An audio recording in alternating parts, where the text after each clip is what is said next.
அதான் மாப்பிள்ளையோட வீடு. அவர் சொந்தக்காரன்னு நினைக்கிறேன். அவர்கிட்ட நைஸா பேச்சு கொடுத்து பாருங்க. அவர் பேசுறதுல இருந்து பண்பாடு, நாகரிகம், வம்சாவளி, வர குடும்ப கௌரவம் இதெல்லாம் தெரிஞ்சுக்கலாம்ல. கரெக்ட் மாப்பிள்ள.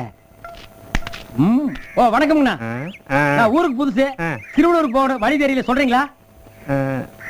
ஐயோ சோறு கேட்கல, வழி அதான்யா சோத்தாங்கை பக்கம் இப்படியே நேர போனா ஒரு குளம் வரும், தெப்ப குளம். அந்த தெப்ப குளத்தை சுத்தி பீச்சாங்கை பக்கம் போனீங்கன்னா கொஞ்சம் அப்படியே இருங்கண்ணா. நாகரிக நோட்ஸ் த பாயிண்ட். சரிங்கண்ணா, பீச்சங்கை பக்கம் போயிட்டோம். அப்படியே நேர போனா ஒரு பாலம் வரும். அந்த பாலத்துக்கு அடியில பூந்தீங்கன்னா கொஞ்சம் அப்படியே வெயிட் பண்ணுங்கண்ணா. பண்பாடு நோட்ஸ் த பாயிண்ட்.